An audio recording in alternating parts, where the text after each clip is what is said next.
Estamos hoy reunidos con una personaje ya de la política veracruzana que pues ha estado presente en las últimas 2 décadas, por lo menos, Gracias, querido. desde que fue alcalde de Perote, ganó una elección sin ninguna discusión. Hace en Perote, 24 años. Hace 24 años, que ahí fue donde yo lo conocí. Y que bueno, no ha cejado en su pasión por la política, por servir. Un hombre con una trayectoria amplia, muy amplia, dentro de la política, de lo cual nos va a hablar él en estos momentos. Y que además, una de las pocas cosas, o de las pocas personas que nos puede decir que ha sido un político permanente y jamás señalado de las cosas de las que muchos estamos acostumbrados a señalar a los políticos. Es un político, como su campaña lo dice honestamente, Muchas gracias. Pepe Yunes. Pepe, me da gusto saludarte.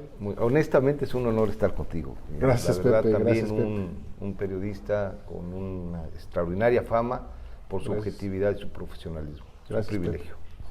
Pepe, ¿y cómo sientes la campaña? Hoy es una campaña sui generis, es una elección sui generis, en muchos sentidos, sobre todo para gente como tú que ha militado tantos años en el PRI y que hoy encabezas una alianza para la Diputación Federal por tu distrito Coatepec.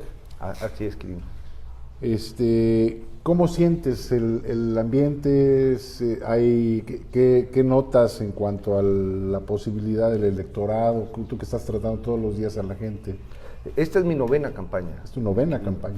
Y mi trayectoria en el sector público se explican de frente a la gente en elecciones. Sí. Tú recordarás, Quirino, que yo no he tenido el honor de servir ni en la administración pública federal ni en la administración pública estatal. Así es. Las responsabilidades de carácter público me lo ha dado el electorado con su voto y con su confianza. He estado prácticamente cada 2 años y medio en una boleta electoral y en este recorrido te puedo decir que esta es la campaña que de manera más intensa he realizado. Prácticamente ha sido casa por casa, sector por sector, con la total y completa claridad de un proyecto que le regrese a Veracruz y a este distrito las posibilidades de vivir en paz, de crecer económicamente, de generar empleo y de alcanzar desarrollo. Tú que has estado muy cerca de muchas maneras la situación financiera del país, la situación económica del país, porque además fuiste presidente de la Comisión de Hacienda cuando fuiste senador de la República. ¿Cómo sientes? Realmente es impactante lo que está pasando hoy con lo que está haciendo el presidente de la República, Morena, pues en este caso. No lo podemos separar porque él lo junta todos los días, ¿no? Por eso el presidente de la República y Morena están haciendo con lo que es la cuestión financiera del país. ¿Cómo lo analizarías tú? ¿Es malo? ¿Está equivocado? En 2 tiempos, Quirino. Digamos que desde el análisis macroeconómico, quizás en estos 2 años y medio o los 2 años de gobierno, dentro del ambiente macroeconómico, ha sido cuidadoso del manejo de las finanzas públicas y hay que reconocérselo.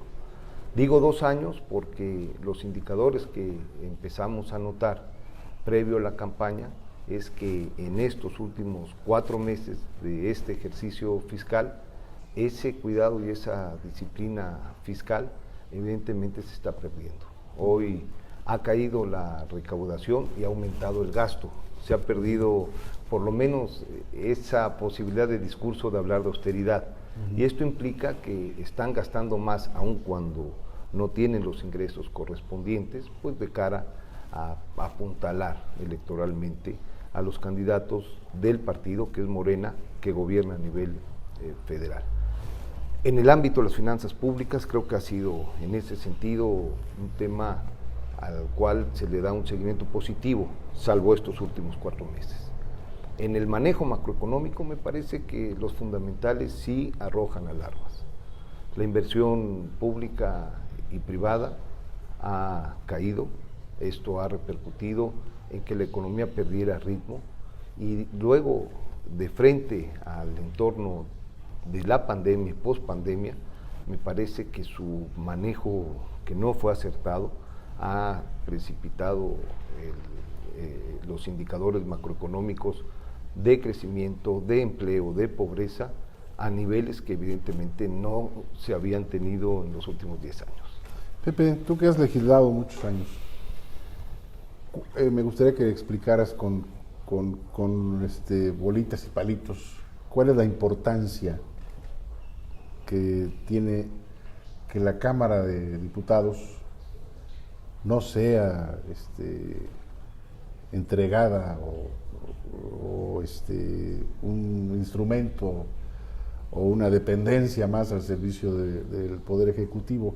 ¿Cuál es exactamente la importancia? Porque estamos viendo que hoy se ha hecho mucho más importante que en otras épocas. Teníamos 25 años en donde el partido del presidente de la República no controlaba la Cámara de Diputados, no podía legislar por sí mismo, no podía aprobar nombramientos por sí mismo, no podía aprobar presupuesto por sí mismo.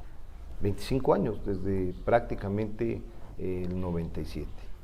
Esto es sustancial, porque una república que se sustenta en el supuesto de la división de poderes, para que esto pueda ser realidad, requiere que el partido del presidente no controle el Congreso. Y esto es lo que ha sucedido en los últimos 3 años, con los resultados que estamos notando. Hay amiguismo en los nombramientos que envía el presidente de la República en prácticamente todas las propuestas para aglutinar los órganos autónomos. Hay solo una visión que rige el presupuesto de egresos de la Federación. Se suprimió, por ejemplo, toda posibilidad para que estados y municipios pudieran realizar gestiones. Esto vuelve a arrinconar financieramente a estados y municipios, como vivían en la época del partido hegemónico, del revolucionario institucional, previo a los 90s y enfáticamente previo al 97. Entonces, si nosotros queremos que el poder no se concentre, porque el poder cuando se concentra emana en abusos, en excesos, en corrupción, necesitamos que la división de poderes funcione adecuadamente. Claro. Y esto se logra cuando precisamente en el Congreso, en las 2 cámaras, pero en la que se va a disputar en esta elección, que es la Cámara de Diputados, el partido del presidente pierde el control de esa Cámara. Y eso es lo que estamos solicitando para este 6 de junio, recuperar la Cámara de Diputados para el desarrollo de este distrito y del estado de Veracruz y del país, pero también recuperar este esquema de división de poderes que permite equilibrios, que permita supervisión y que permita que la negociación política, en donde se incluyen regiones, intereses concretos, en donde la voz del aparato productivo nacional se representa en la Cámara, puede estar rigiendo el destino de los recursos. ¿Se ha puesto en riesgo con estas decisiones que ha tomado el presidente, la Administración Federal, respecto a la situación, a las cuestiones financieras, se está poniendo en riesgo incluso el Pacto Federal? A mí me parece que el Pacto Federal se está poniendo en riesgo por la inobservancia constitucional. Sí. Lo que está pasando, por ejemplo, en la propuesta de ley judicial, en donde se busca trastocar preceptos constitucionales expresos, en el caso particular de aumentar el plazo de duración del presidente de la Suprema Corte de Justicia, o al desconocer la soberanía del gobierno de Tamaulipas, más allá si hay o no motivo y materia para juzgar o no juzgar a quien es el gobernador, pero es evidentemente quien tiene la última instancia, el Congreso del Estado, para quitar o no el fuero y no atenderlo y no desconocerlo con toda arbitrariedad. Me parece que sí tensa las relaciones federalistas. Claro, pero es el desprecio a las reglas democráticas y la inobservancia al marco constitucional, y eso es muy peligroso. Sí, además hemos visto algunos estados que han estado haciendo referencias a su idea o alternativa, ¿no?, de salirse del Pacto Federal, y bueno, eso finalmente pone en riesgo muchas cosas, ¿no? ¿Tú crees que solamente generando el equilibrio en los poderes se puede volver a controlar todo de la manera en que debería estarse controlando, e incluso en este gobierno, dada la votación que obtuvo Morena en la pasada elección, debería tener un mejor control de las cosas, ¿no? No lo tiene, pues no lo está teniendo, al contrario, se le están desbalagando muchas cosas, incluso relaciones exteriores, con otros países se le están desbalagando, se le están saliendo del curso. Con el simple hecho de equilibrar el poder ejecutivo con el poder legislativo, ¿se pueden empezar a recuperar otra vez las cosas que se han perdido? Sin duda, Quirino. La verdad es que, insisto, la teoría constitucional de una república democrática es que el poder no se concentra en uno solo. El poder tiende a equilibrarse entre las tres funciones en las cuales se explica el gobierno: la función administrativa, los distintos niveles de gobierno, la función legislativa y la función jurisdiccional. Y es en la interacción equilibrada, respetuosa, de igual a igual entre estas tres instancias, como evidentemente en beneficio de las libertades ciudadanas se empieza a ejercer la acción gubernamental. Cuando se pierde el equilibrio es cuando un partido político tiene controlado dos de los tres poderes, porque por inercia va a implicar también la sumisión del tercer poder. Si nosotros recordamos aquella época en la que Sartori ponía como ejemplo a México de la preeminencia del partido hegemónico, pues tenía dos explicaciones: elecciones no competidas, sesgadas desde el gobierno, para que su partido pudiera tener precisamente el control de los órganos que tenían que equilibrar y que quedaban sometidos a la voluntad de uno solo. Eso se corrigió con la reforma del 96. Durante 25 años ningún presidente de la República pudo disponer por sí mismo cómo se iba a gastar el dinero en un año de todo el país. Ninguna voluntad pudo por sí misma legislar sin que se cambiara una coma. Antes sucedía. Eso lo lograron después de elecciones, de marchas, a veces hasta de sangre, muchos movimientos democráticos de todo el país que consolidaron un sistema que permitió por 25 años que el presidente de la República en turno tuviese que sentarse a negociar con las distintas visiones del país que se daban cita en el Congreso del Estado. Para nombrar nombramientos, no podía ser el incondicional del presidente. Tenía que ser alguien que pasara el tamiz de todas las fuerzas políticas ahí representadas y que garantizara idoneidad. Muy saludable. Para los integrantes del INE, para los integrantes de los ministros de la Suprema Corte de Justicia, para quienes iban a funcionar dentro de los órganos autónomos como el IFETEL, o como el INAI, o como la Comisión Reguladora de Energía. Este sistema de controles constitucionales impedía que uno solo, en este caso el presidente de la República, pudiera hacer lo que por muchos años de manera viciosa se hizo en este país. Si el Congreso pone en condicionales del presidente en el IFETEL, el presidente vuelve, a través de terceras personas, a quitar o a dar concesiones y privilegios que evidentemente no funcionan para que el país camine de manera eficiente.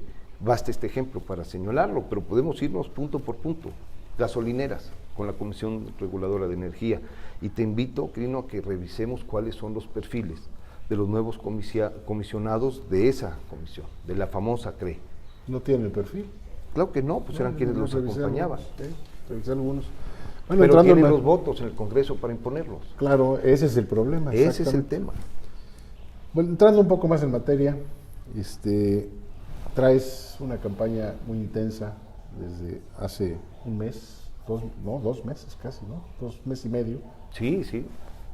No, un mes y medio. En tu distrito, mes y medio. En tu distrito, que se compone de 16 municipios, que luego además no están aquí cerquita todos. ¿Cómo has sentido la respuesta de la gente luego de que además tú vienes también de una campaña para gobernador? Hay una gran aceptación, Quirino, siendo objetivo, de aquellos con quienes he tenido la oportunidad de trabajar por la región desde hace 24 años. Y obviamente la gran disputa está por las nuevas generaciones, que no necesariamente conocen ese trabajo ni hemos tenido la oportunidad de vincularnos. Pero no obstante, los jóvenes, hay una agenda, los jóvenes por esta circunstancia, hay una agenda que nos acerca mucho a ellos, que es la que tiene que ver con el empleo.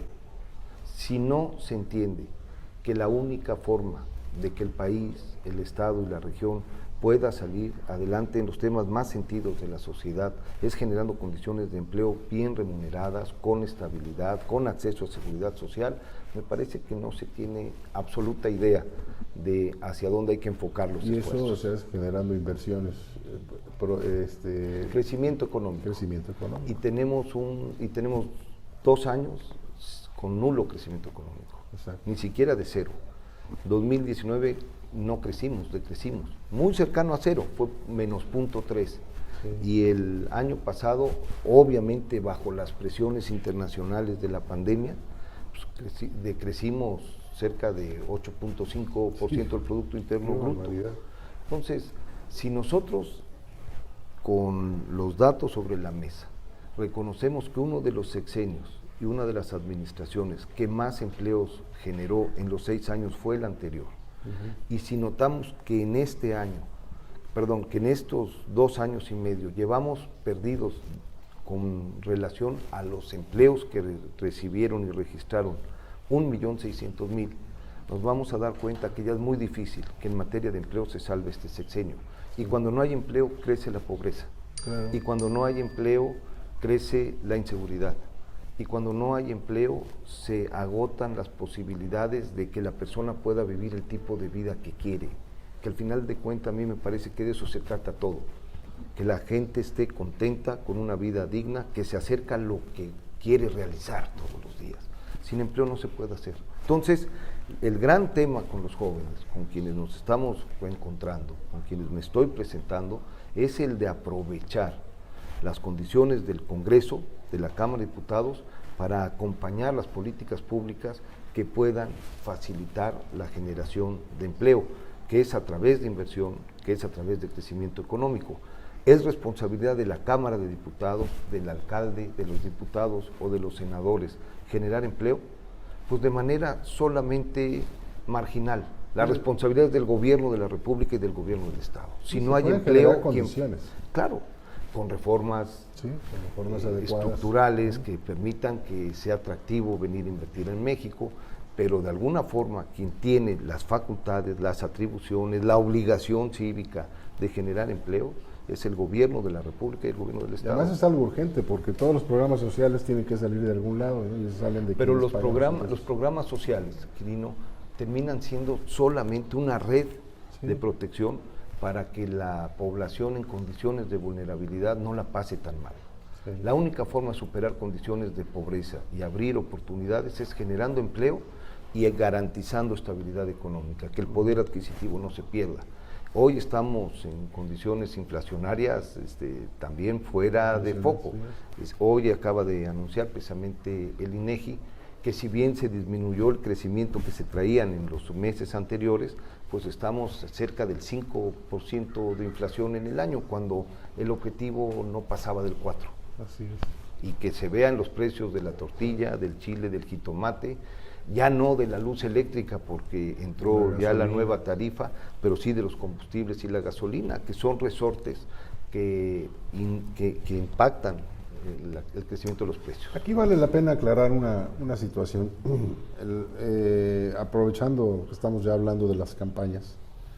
Morena y sus partidos han estado hablando mucho de que, incluso en su propaganda, en su publicidad, están manejando el asunto de que si dejas que llegue el PRI, PAN, PRD, te van a quitar los programas sociales que te hemos dado. En ese sentido, ¿es posible? Porque creo que ya está en el rango constitucional. No, yo creo que ya hubo además una controversia constitucional en la época del presidente Fox. A mí me parece que la Corte fue muy clara. La Cámara de Diputados no tiene facultades para diseñar políticas públicas. Las facultades son del gobierno de la República. La facultad de la Cámara de Diputados de manera exclusiva es aprobar el presupuesto y reasignarlo. Lo que sí puede hacer la Cámara de Diputados es, existiendo las vías, a través de programas, a través de proyectos, a través de ramos presupuestales, reasignar los recursos para que lleguen de tal o cual manera. Y en ese sentido a mí me parece que un programa básico, elemental, que de manera solo electoral se suprimió de la gama de los programas sociales, fue el último era el de Prospera, se llamaba Oportunidades, se llamaba Progresa, y era un programa realmente noble, era un programa divino, como lo sabe la gente, que tenía como objetivo fortalecer la capacidad de los niños, sobre todo de quienes padecen pobreza extrema, porque lo más lamentable de la pobreza extrema es que se traslada, se hereda intergeneracionalmente.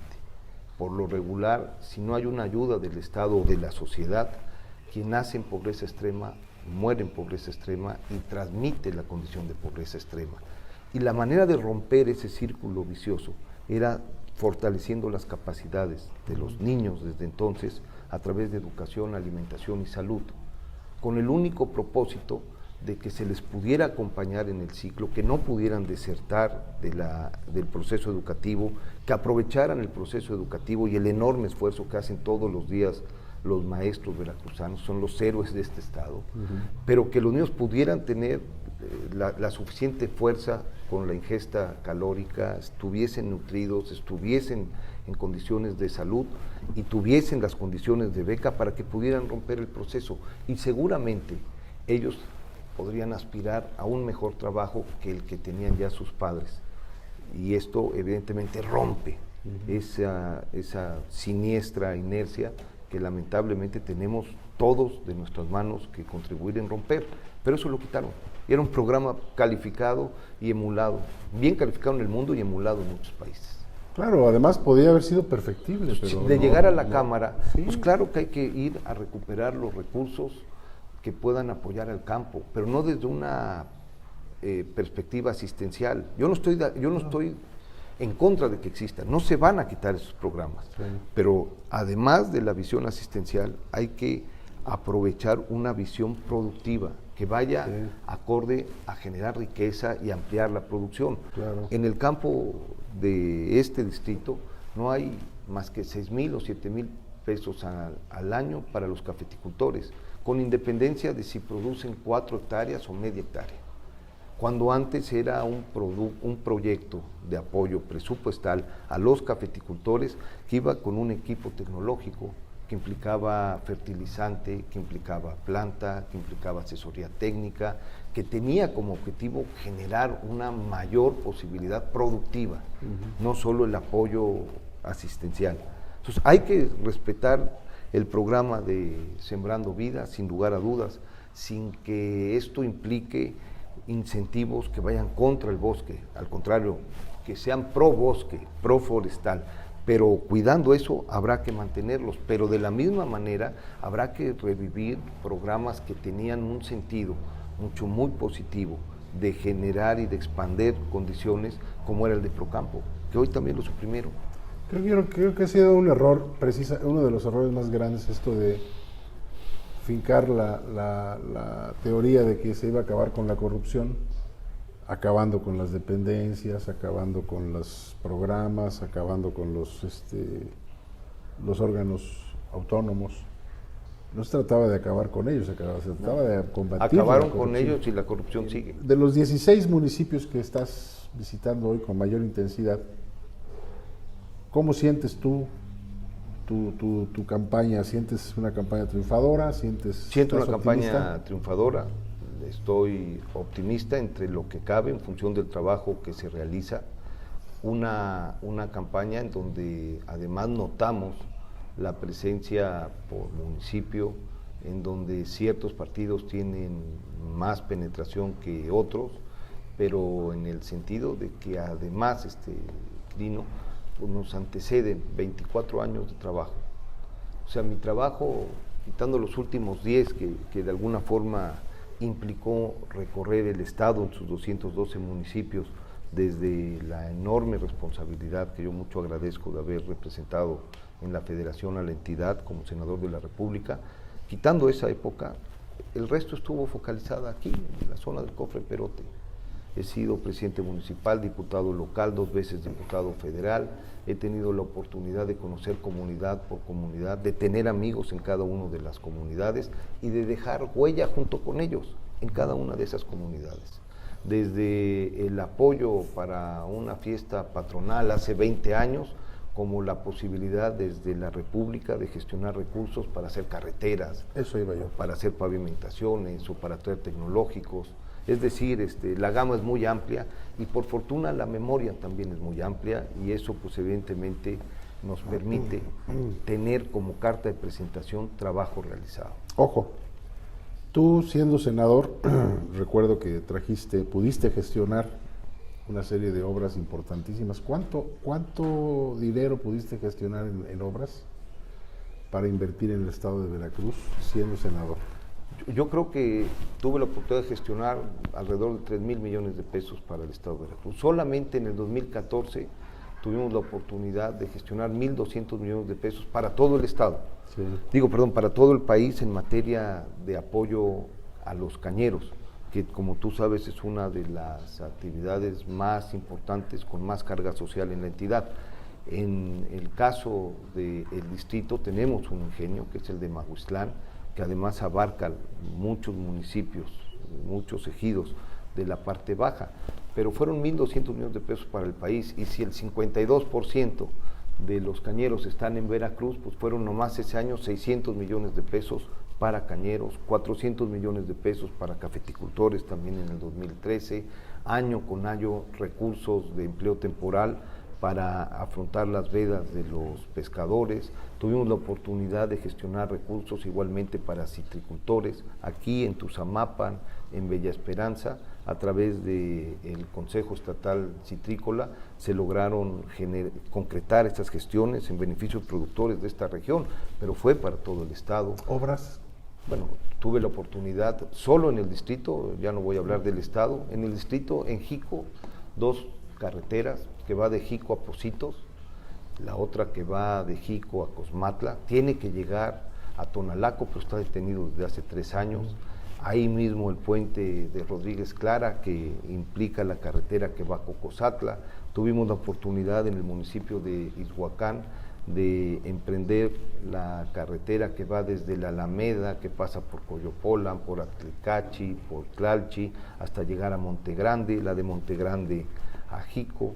Tuve la oportunidad también de gestionar la carretera del otro lado del Cofre, que va de Tepetates hacia el Llanillo y tiene que llegar hasta Tembladeras, porque ahí se va a cortar el circuito, se va a cerrar el circuito. Tuve la oportunidad en la sierra de llevar la carretera que va desde Las Vigas hasta Piedra Parada, Tatatila, muchas más en Alto Tonga, aunque hoy ya ese municipio no está en el distrito y ya no se diga en Perote. ¿Y a qué se debe que en esta etapa, en estos 2 años y medio, los legisladores federales en general no han gestionado, no han... En honor a la verdad, Sí.